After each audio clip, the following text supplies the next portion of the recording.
நிகழும் மங்களகரமான குரோதி ஆண்டு ஜூன் மாதம் 15ஆம் தேதி சனிக்கிழமை அன்று உத்திரம் நட்சத்திரத்தில் நவமி திதியில் வரியான் நாமயோகத்தில் பாலவம் கரணத்தினில் மகத்தான ஆனி மாதம் பிறக்கிறது. சூரியன் மிதுனம் ராசியில் சஞ்சரிக்கும் மாதம் ஆனி மாதமாகும். உத்தராயணத்தின் கடைசி மாதமாகும். ஆன்மீக சிறப்புகள் கொண்ட மாதம் இதுவாகும். இம்மாத கிரகநிலைகள் என எடுத்துக்கொண்டால் மேசராசியில் செவ்வாய் பகவான் ஆட்சி பலத்துடன் உள்ளார். ரிஷபராசியில் குரு பகவானும், மிதுன ராசியில் சூரிய பகவானும், சுக்கிர பகவானும், புதன் பகவானும் இணைந்துள்ளனர். கன்னி ராசியில் கேது பகவானும், கும்பராசியில் சனி பகவானும், மீன ராசியில் ராகு பகவானும் உள்ளனர்.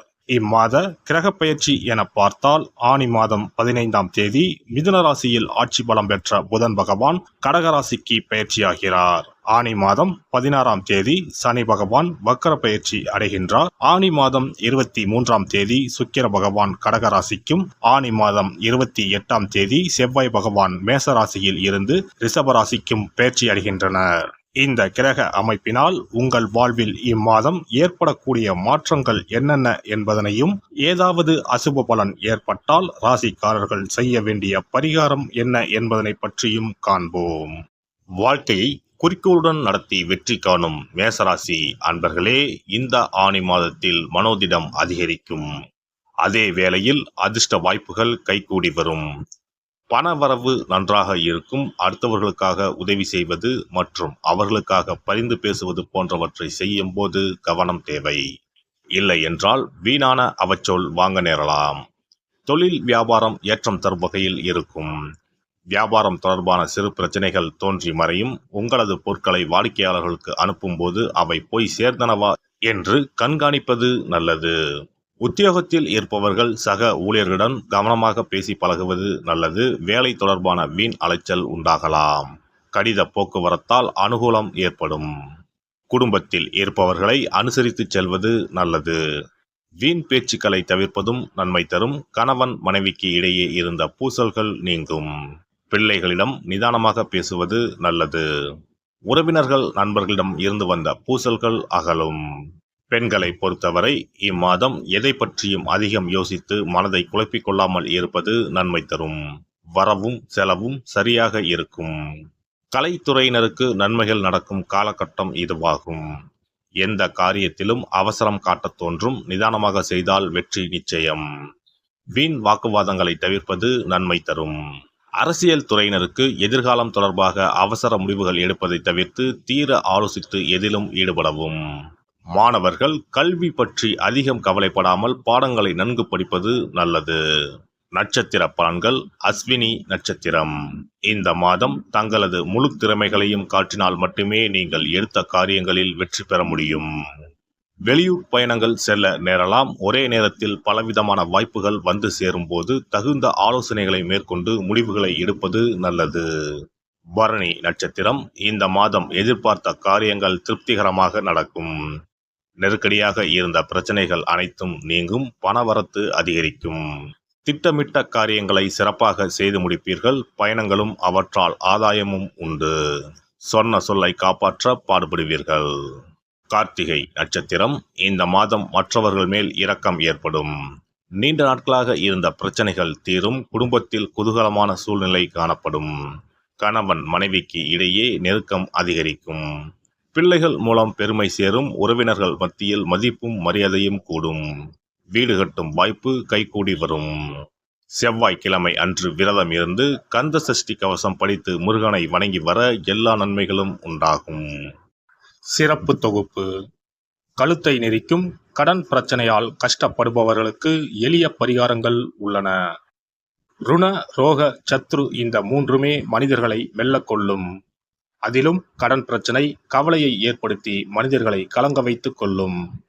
கடன் பிரச்சனையால் கஷ்டப்படுபவர்களுக்கு எளிய பரிகாரங்கள் உள்ளன.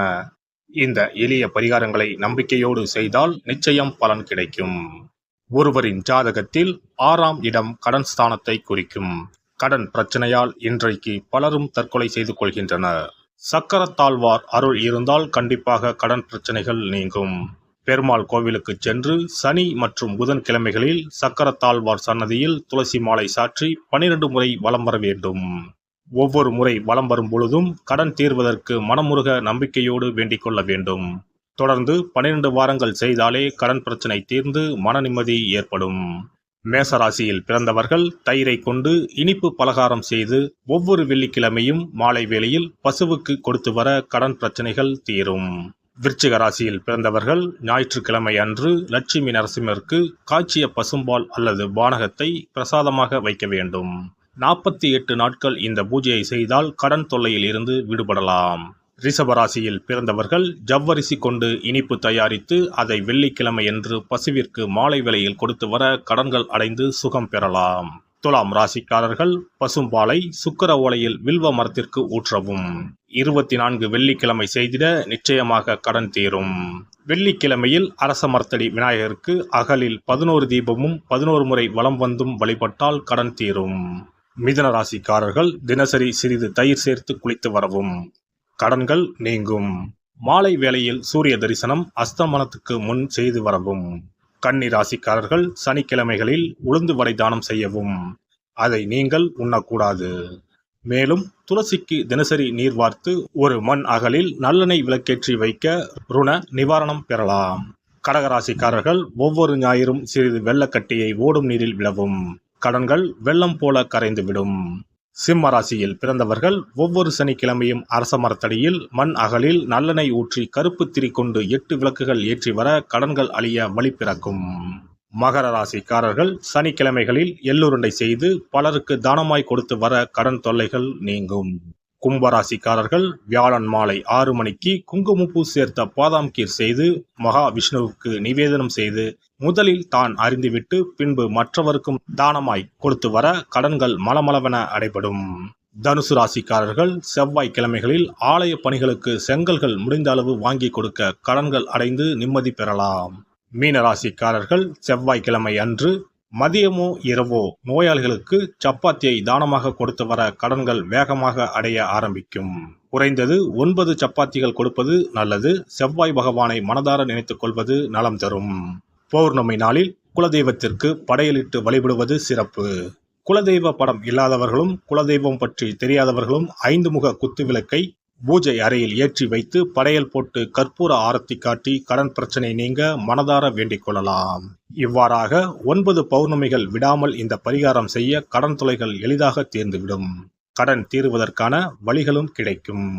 இந்த பரிகாரத்தை அனைத்து ராசிக்காரர்களும் செய்யலாம். எல்லாம் வல்ல இறையருளால் நீங்களும் உங்கள் அன்பு குடும்பமும் உடல் நலம், நீலாயுள், நிறை செல்வம், உயர் புகழ், மெய்ஞானம் ஓங்கி வாழ்க வளமுடன்.